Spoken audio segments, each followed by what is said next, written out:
Unemployed and Afraid acknowledges the traditional owners of the land we have recorded this episode on and of the land where you, the listener, are tuning in from. We would like to pay our respects to elders past, present, and extend our respect to any First Nations, Aboriginal and Torres Strait Islander people joining us today, acknowledging that this always was and always will be Aboriginal land.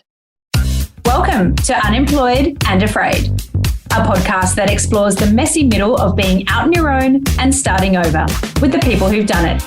I'm your host, Kim Curtin. Thank you for being here. Let's get into today's story of starting over.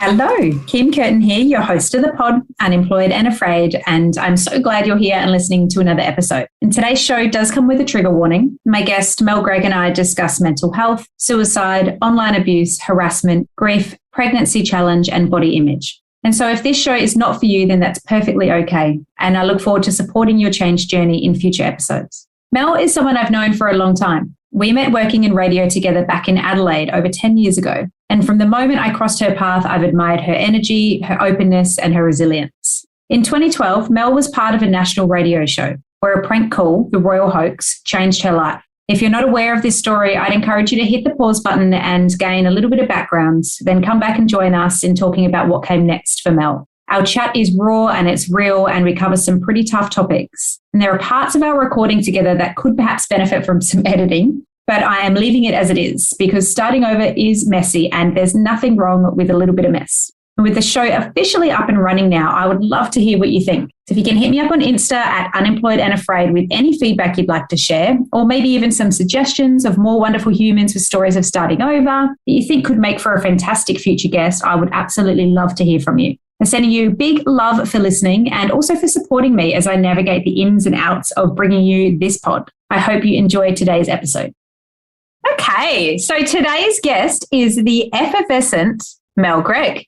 Now, I say Mel Greig, but some people say Mel Greig. But you just tell me whether or not you like that one or you want another one. I don't actually know, Kimbo. I don't know if it's Greg or Greig. I just let people go both ways. So whatever tickles your fancy, you've known me for long enough, just pick.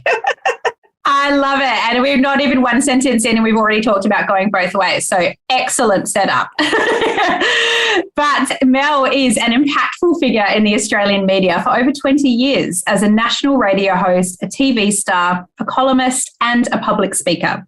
And she's overcome some incredibly challenging circumstances to be the woman we meet today. But no matter the seriousness of the topic she covers, Mel never fails to bring the light and the lulz. She's transferred her lengthy list of skills to support businesses and people doing great things as a powerful spokesperson and a public relations guru.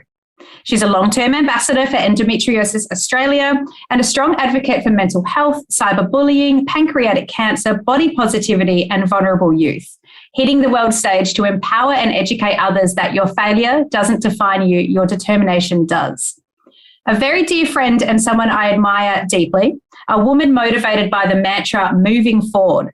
Mel, welcome to Unemployed and Afraid. Oh my God, we're only 1 minute in and you're making me leak. That's a beautiful intro. I'm like, oh wow, you know what? I go all right. I'm not an awful person. That was a lot. And I'm like, and it was all true. And it's I feel proud of that. So thank you for that intro. You're so welcome, and you should feel proud of that. And I think too often we don't celebrate how much we're able to achieve in life. So I'm so glad that you were able to reflect a little bit on that and see how beautiful and wonderful you are in the eyes of others. So I love a little eye leak. I'm like, gosh, I need to blink it away. I can't see you. You've gone blurry.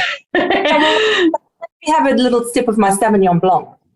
Perfect. We're recording this on a Friday, so it is perfectly timed. I love this for us. Yes. So, Mel, let's kick off with, not that you and I need a little icebreaker, but let's kick off with a little icebreaker anyway, just so we get a chance to get to know you. So you have a beautiful, gorgeous fluff ball called Mia the Moodle. Yes. How would she describe you? The best mummy in the world that lets her live her best life.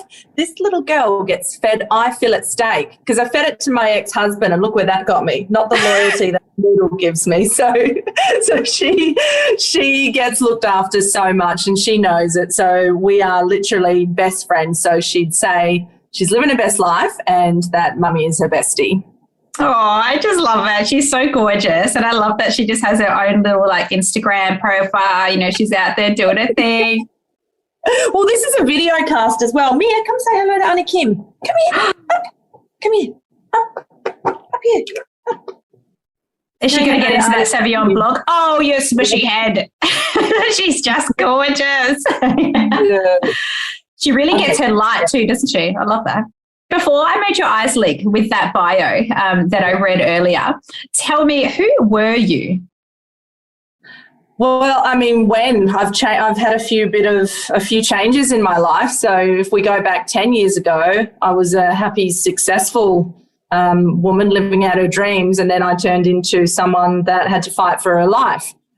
Fast forward another 5 years from there, I was a different person again. And to this day, I just really feel that every year for the past 10 years, I've evolved and changed into a different person. The current Mel has finally found a sense of peace.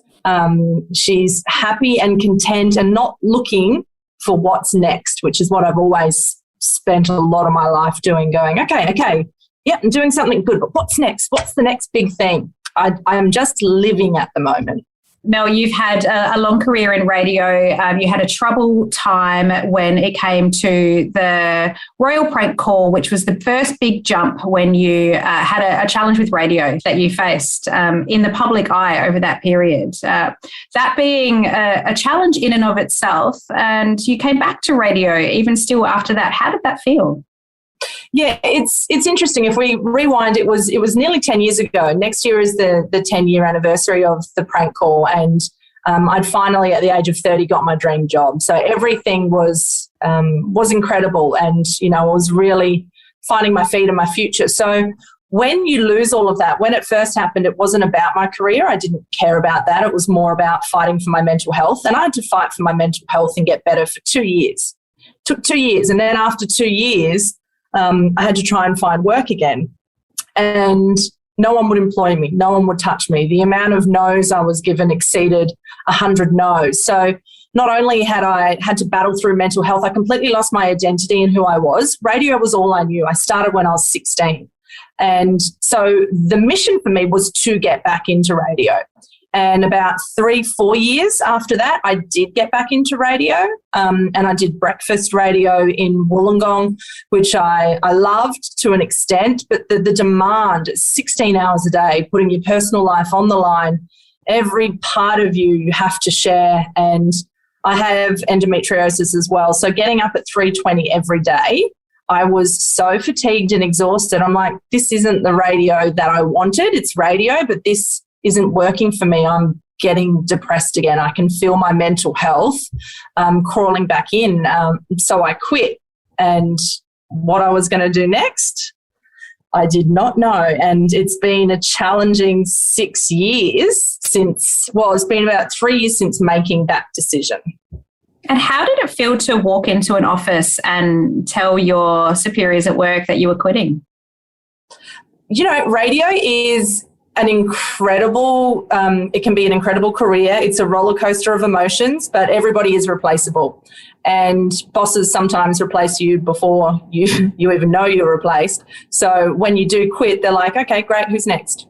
It's not a big deal to them, unfortunately. It's, we're all indispensable. And it's hard because the longevity in radio is something you have to really fight for. Unless you're Colin Jackie O, you might not get that long-term radio career. So they're always expecting people to move on into new roles or new towns.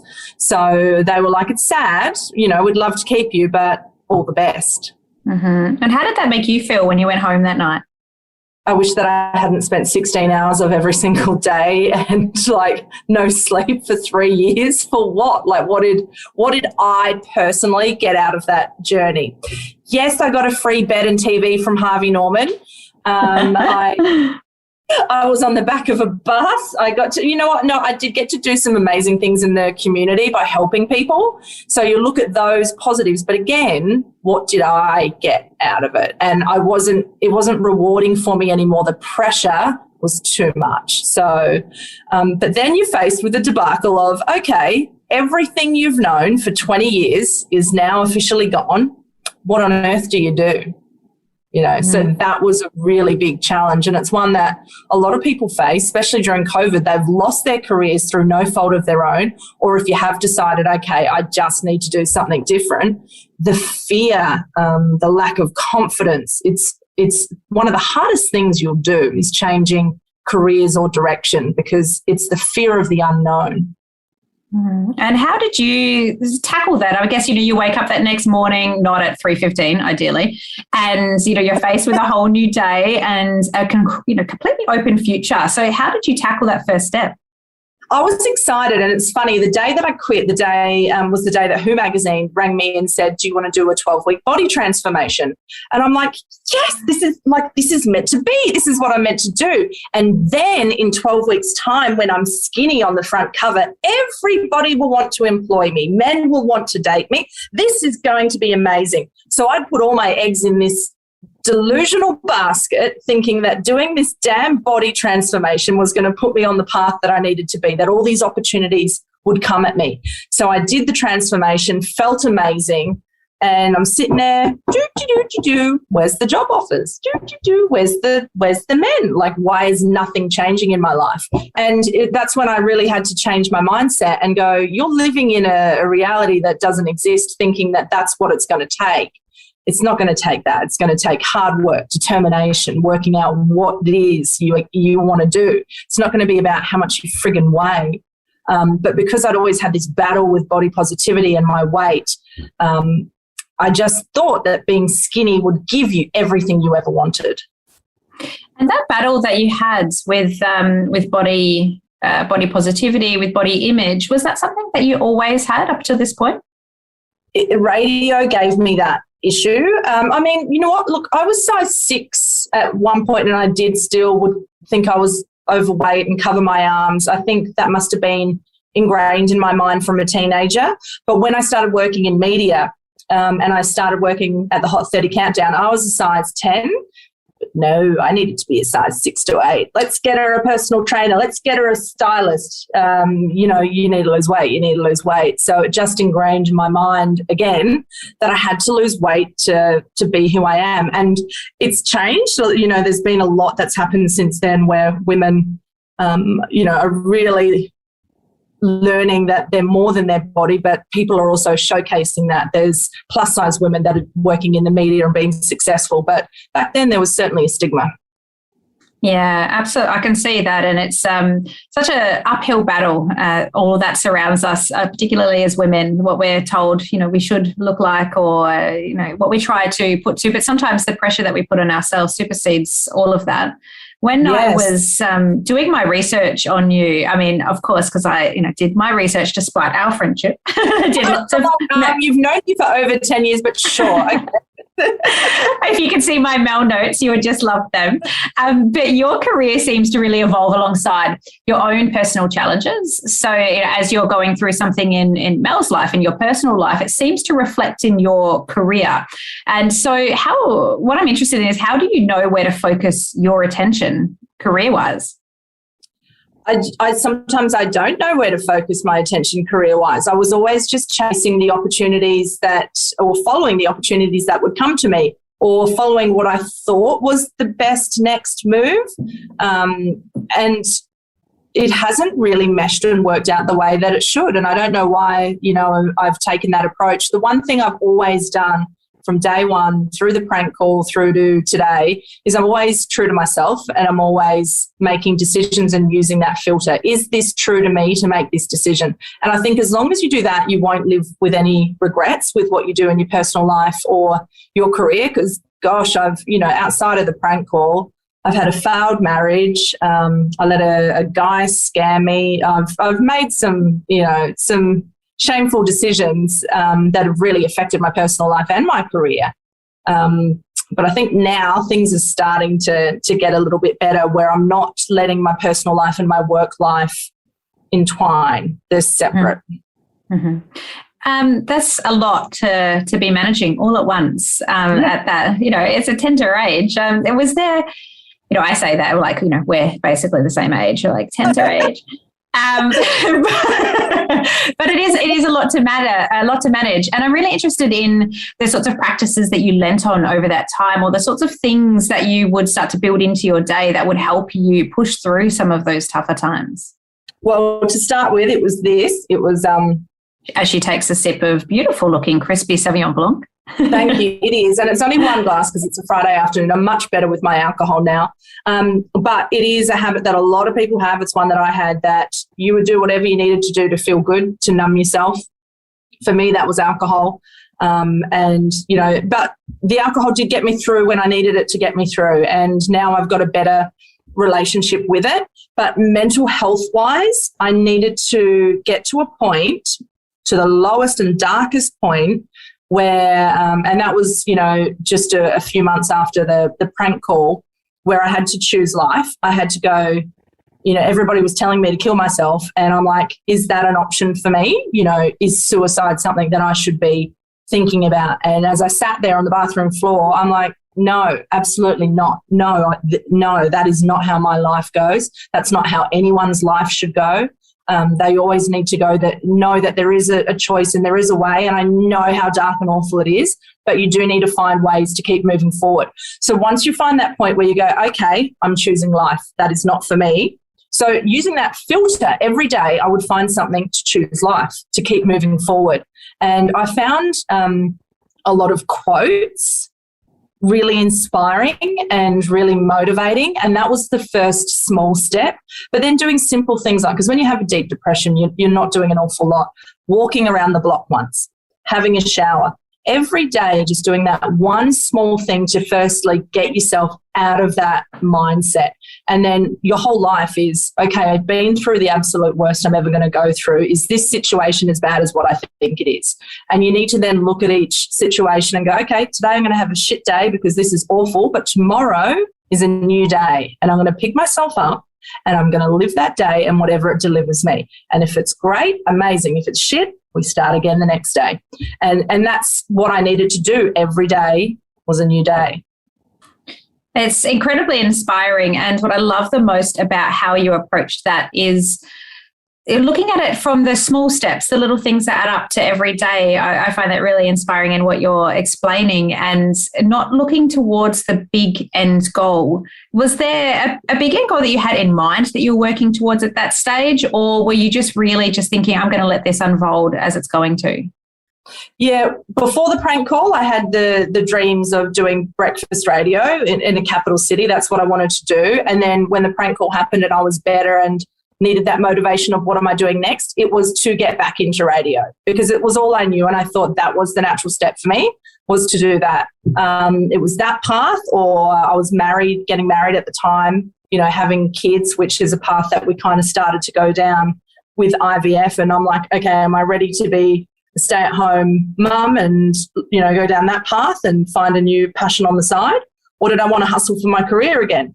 And because I lost my career, I felt that wasn't my choice. That was taken away from me. So I want to go back, and I want it to be my choice when I leave my career, not someone else's. So that was kind of the focus I had. And I applied for so many jobs because I was at a point where I needed to start getting by financially. It wasn't just about wanting to get back into radio. And I was applying for so many jobs, and it was no, don't want anything to do with you, don't want to be associated with you. I'd get a contract, it would be signed 2 weeks later. Someone doesn't want to be associated with you, so we're tearing up your contract. And it was just, and you can imagine being told no that many times. First 5 no's, like I was gutted. And then with every other no after that, I used it to drive me and go, okay, well, I will show you. I will get this, and I will turn those no's into yeses. And it was tough, but that's the philosophy I had to use and go, I'm going to make every no make me stronger and make me want that yes even more. That's incredible, Mel. It's incredibly powerful. I think sometimes I'm an aspiring writer, and even just putting something out there in a pitch and being told no can rattle me for a long time. And I just think that's incredibly inspirational to hear. So thank you for sharing it so openly and so honestly. So take us back to the Wollongong days. You had stepped back outside of radio. Now you made that choice this time, and you've stepped away from it, and you're facing another huge career change. So where did you go first after then, once everything started to change, once the Who mag was done? That's when I realised that being skinny wasn't going to do anything for me, and that wasn't going to, be my miracle fix. So I'm like, okay, what am I going to do? So I went into freelance PR work because I'd done PR kind of my whole radio career as well. Like, you're dealing with PR agencies, you're being given media releases, you're pitching yourself. Like, it is my second nature. So I did that, but I worked. People outside of radio are different, especially in the corporate world. It was this whole different culture and people were very different. But then I just worked for this awful guy. One of my first experiences outside of radio was with a guy that was just truly awful. I just can't say anything nice about him. So that was like 8 weeks before I had to quit from there. And then I had another bad contract after that. And I'm like, what is this? Is this my bad karma for quitting? Was I meant to stay in radio? And then I had a full-time job in PR again for 1 year. And again, it was awful. And I just didn't understand if it was me, if I was doing something wrong, if I'd picked the wrong industry, the wrong job. I couldn't. And so I'd start talking to people I was working with and I'm like, is this just me or is this just awful? And luckily it was, well, not luckily for anyone, but it was just a shit place to work. And then COVID hit. That was 2 years ago. So I now find myself living on the Gold Coast, which I moved here in February at the start of the year. And finally, I'm working with a PR agency where it's normal, lovely people, how it should have been the whole first 3 times I tried to work in the PR industry. So now things are actually really good. But let me tell you, when you lose again through my own fault of quitting, you compare and you go, okay, was that job as bad? Was that situation as bad as what I'm in now? And you find yourself questioning your decisions. You lose your confidence. You start to batter yourself down and you devalue yourself. And I found that the last 2 years, I have really done a lot of that where luckily my depression hasn't come back, but I've not known my true worth. I've felt like I don't have an identity, that I don't know what I'm really even good at because radio was everything. So you really start to fill yourself with doubt, and that's because of the environment I was in. But when you find the right environment and the right people, it changes all of that. So you just need to be persistent and go, okay, this isn't for me. And financially, I couldn't just quit. Like, I didn't have I lost all my savings through a lot of this. I didn't have the ability to get out of a situation that I wasn't happy in because I couldn't afford to. And that's the hardest thing, is when you have to put yourself in that situation, because then it means desperation. And when you're desperate, it's just awful. Yeah, that's financial worries around that, trying to find your alignment, that financial pressure that comes with taking those risks, making those jumps, doing those changes can be incredibly stopping for a lot of people. I know I had the same circumstance, going out into the world on your own and figuring out what you're going to do and not knowing where your next paycheck is coming from is a hugely challenging mountain to climb. And, finding what you can through that period to help you get by is helpful. But I can understand that it's scary. And so your approach was to take the jobs that you could at the time, despite kind of knowing that they were misaligned with what you wanted. Exactly. And that's because I'd taken the leap of faith out of radio. And I thought, I had some money then, but I was so convinced that taking 3 months off work to do this body transformation, I would have work to get straight into. 6 months after quitting radio, I still did not have a job. So, you're dipping into your savings. So if you're in a position to leave and to try something else, I would suggest making sure you have that financial security, because it clouds your decisions. And like you said, you'll pick something you're not aligned with and it will be awful. Yeah. And you've made some other major changes in, like you said, moving to different locations. So you've been in Adelaide, Sydney, Wollongong. I think you went back to Sydney for a bit and now you're up on the Gold Coast. And how do you resettle when you land in a new place? My sisters call me a gypsy. I have for the last, I kid you not, 15 years, nearly moved every year. every year because radio does that as well. It's an industry where you're moved around a lot within the network. You'll do 1 year in a particular shift, you'll get moved to another town. I've lived everywhere and I'm used to it. I'm used to moving around, but I wanted desperately to find somewhere where I could be settled. And Sydney was that place for me for a while. But then obviously things changed and just, during COVID, it didn't feel like home anymore. And now the Gold Coast feels like home. It's so random how life works where 1 minute you're in Sydney, then you're like, I'm going to move here. And because I've got little Mia, I need to make sure things work well for her. And she gets really anxious when we move, but she settles in and she's living her best life. Can you even see her behind me? Yeah, I can see her. She's been lazing around and just relaxing like nobody's business. It's impressive. Life, and she's watching dogs walk past, so I know we've made a right decision because I got to make her happy as well. It's about a lifestyle for both of us. Absolutely. There's a meme I saw, something like, I'm just working hard so that I can get my dog the backyard she deserves. One of my favorites. Yeah, that's us.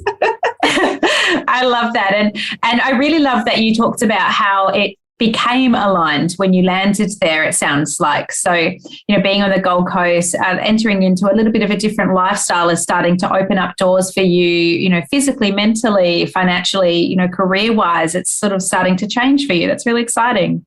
Yeah, it is, because I've always, like I said, I just always looked for the next big thing, what's next?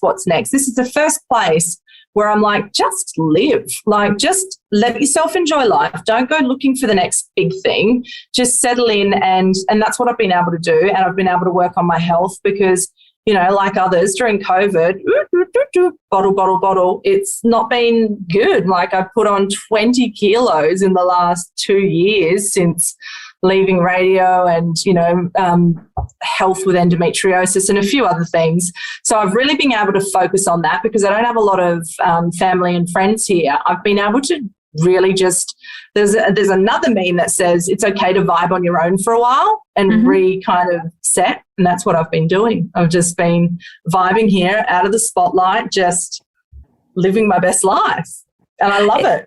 Isn't it so funny how a meme just pops into align perfectly with where you're at, regardless? There's always a great meme that you're like, yes, thank you for the affirmation, dear meme god. Exactly. And that's what I meant about the quotes when I was going through the mental health battles. Like you find the ones that resonate with you and motivate you, and you print them out and you stick them on your wall, and they make the biggest difference. I can completely align with that. My screenshots are off their head. There's heaps of them in there.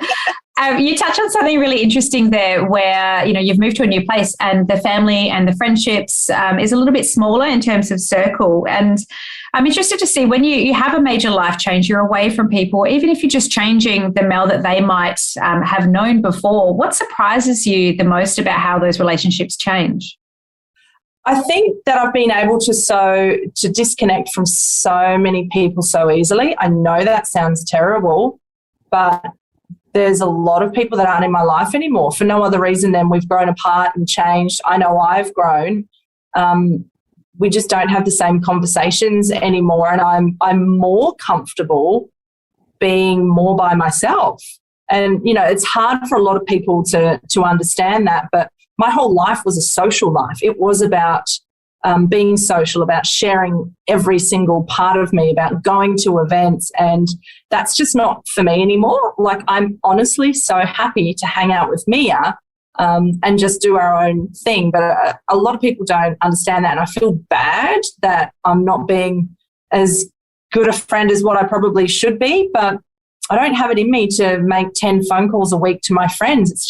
I just don't. And I'm being selfish and I'm looking after myself, and I need to be in that position. And I'm not sorry for doing that.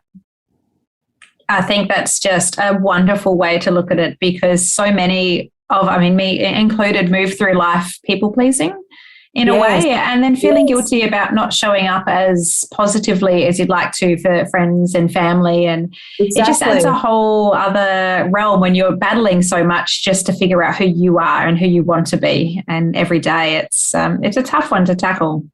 Exactly, Kim. And that's the thing, like, and it's okay to be selfish if I know I needed to find my peace, and this is what I needed to do to find my peace. I also had a lot of people, from Sydney and my media life that were friends with me because of my profile. I also had friends that sold me out. And I guess my trust, and I love my dear friends, but I needed no outside influence. I needed just to be me and work out who I was again, because it's been a really tough 10 years, really tough. And for me to be able to be truly settled somewhere, there's only one person that can make that happen, and that's me. And, you are doing an amazing job, and I hope you feel that. But you mentioned earlier in our chat, you talked about post the royal prank, and in that period of your time, the heaviness of the trolling, the comments that you had. And since that, you have set up Troll Free Day. So that was in 2017, I believe. Yeah. And so, what an incredible thing to do with that experience, which I can imagine was incredibly challenging. Do you still experience trolling today? And if you do, how do you balance that exposure and your own response? Look, I went for the first 2 years after the prank call. This is not an exaggeration. I would receive 100 death threats a day of people telling me to kill myself. I'm going to gut you like the pig that you are. I'm going to kill your mum so you know what it feels like. Think of the worst things you can say to someone. I was getting that 100 times a day for 2 years. It didn't stop because the prank call was in the headlines because of, there was always new angles and new parts of this story, and the inquest was delayed by a year. So this story stayed alive in the press because it was royals as well. It just wouldn't go away. So while it's in the headlines, these trolls will come at you. And I started to believe what they were saying to me. That's the moment when I decided to choose life, when I started to contemplate if, should I listen to these people of me telling me to kill myself? And I got to a point where they started, again, getting really heavy on threatening to kill my mum. And I'm like, hang on a minute, that's abuse. That's not even an opinion or, just a nasty comment. That's an actual death threat. And I started to realize what the difference between a human and a troll was. And I realized that trolls were doing that just to antagonize people, and that's what they did. And they're not real people. And when you can make that switch in your head where you see what a troll is and why they're doing it, and that a lot of them are sociopaths with a lot of mental health issues, or people that just aren't genuinely happy with themselves, I had a whole mindset flick, and trolls do not get to me at all anymore. There's nothing else they can say because they've said it all. And what I started to think about was, okay, I'm an adult, a functioning adult. How is a 10-year-old girl supposed to deal with go kill yourself? And they weren't dealing with that. Suicide was the biggest killer of our young, and cyberbullying had a lot to do with that. So that's why I started Troll Free Day, because when you're immune to trolling, you can be a spokesperson for it. Because when you're a spokesperson, what do you think happens? The trolls come at you tenfold. And I'm just like, block, block, block, block, block, block, block, block, block, block. You mean nothing to me. And I blocked him. I even rang one for one of my radio specials, and I'm like, why did you call me a murderer? And he's like, I didn't think you'd actually see it. I'm really sorry, and, complete change of mind. But it's so disgusting. Erin Molan is a friend of mine, and, she's been picked on for absolutely no reason at all because she's a female in a sporting profession, to be told that she deserves to be raped, I'm going to kill your daughter. That stuff is not on. And, she's done an incredible job of being that empowered woman making change. And we're going to see it passed in the courts where there's going to be harsher laws. But trolling is, when you don't understand it, it destroys you. It really does. And the work that you're doing to get that knowledge out there and to look at it head on is incredible. And, it's incredibly admirable. Definitely going to edit that bit. It's incredible. It's incredibly admirational to be able to look at that and say, this is what I'm going to do with this story, this challenge that I've had. And to go through a major change like you have with your career, with your life, alongside doing it in the public eye is a whole other plethora of challenges. And you share your story so openly and so beautifully and with so much gumption behind it.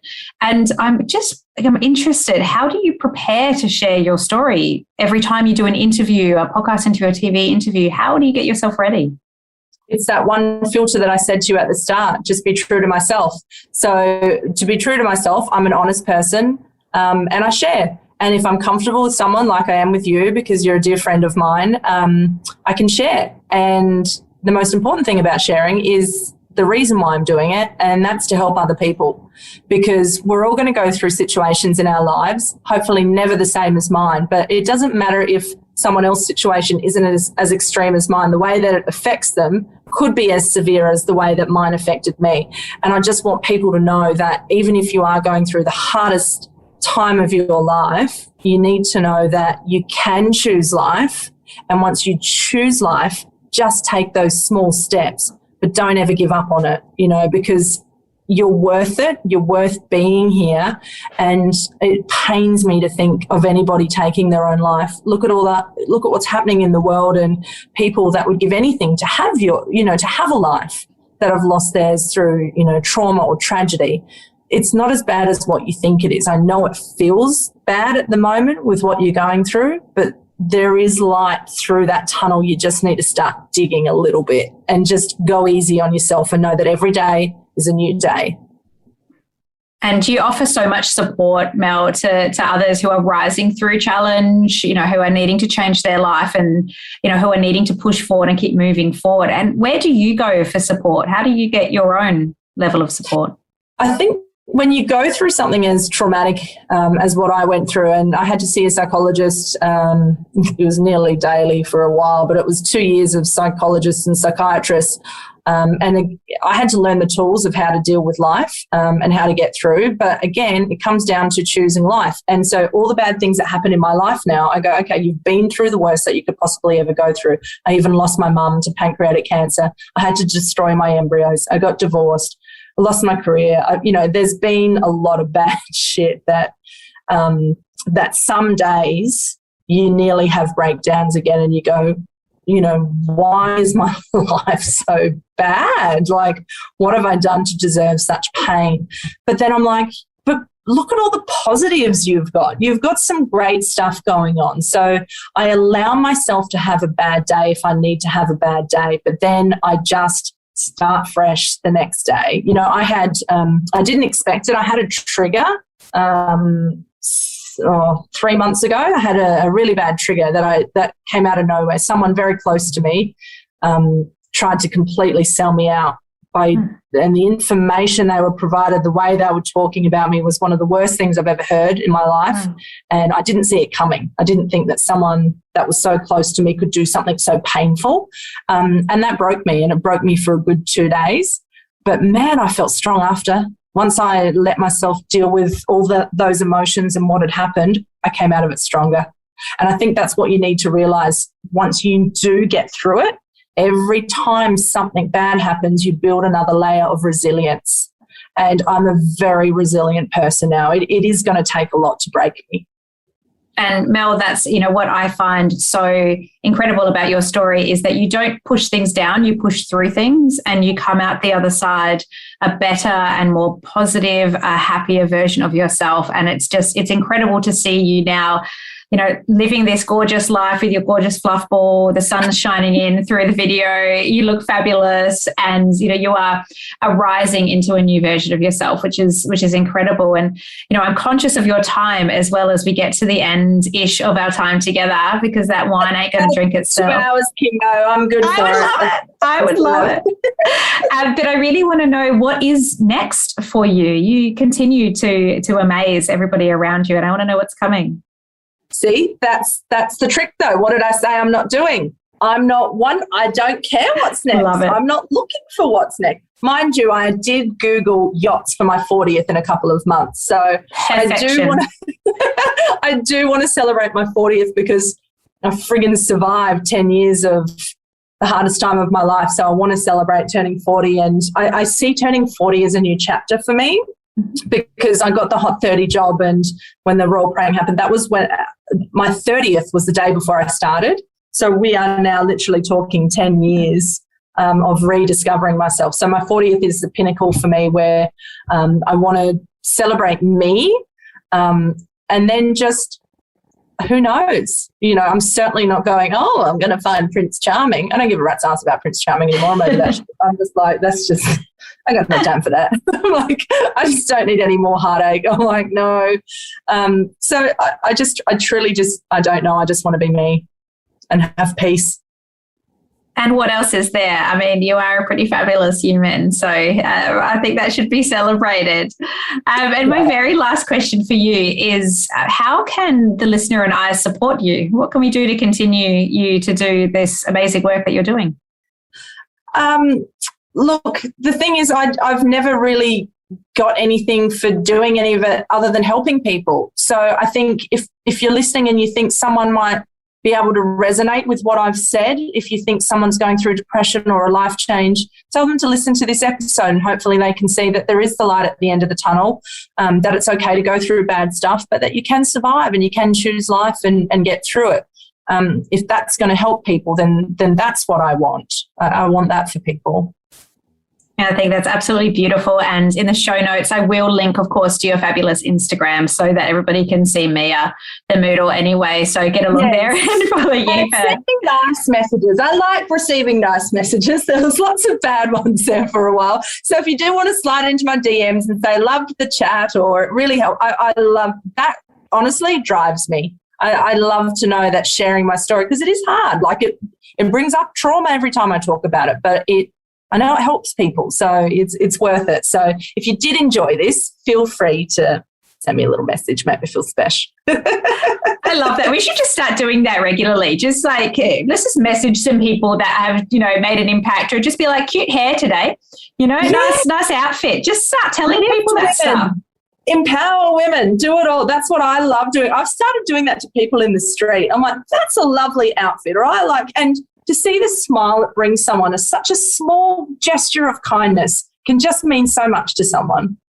Yeah, I agree. I'm all about the feels. You know this with me. So I love this. I love that you're doing that. I'm going to adopt some of that myself. Mel, it has been so glorious to spend this time with you. And I'm incredibly thankful for you sharing your story, your journey, your evolution through employment, unemployment, afraid, a whole bunch of ups and downs and a whole bunch of inspiration today. I'm really grateful to you for sharing the time. So thank you for making the time to come on. I've absolutely loved this, and I think it's incredible that you're doing this, and you are the perfect person to be doing this. I don't know if you've told many people about the top job that you used to have, but we worked together in radio, and you were holding one of the top jobs in Sydney. So to leave that and to find yourself to do what you're doing now, it's beautiful as your friend to see that you've found what you love doing and you're so good at it. And I just love it. It's just all the feels. Oh, thank you, Mel. Yeah, I tell you what, when we hang up for this, draw me up a contract and get you to sign you can do my PR for me based on that. You've absolutely just made my day saying that. So thank you so much. But yeah, it's been such a pleasure. Yeah, it's been amazing. Thank you. Thank you, gorgeous woman. Go enjoy that wine. Oh, okay. Bye, Mel. Bye. Thank you for listening to Unemployed and Afraid, the stories of starting over with your host, me, Kim Curtin.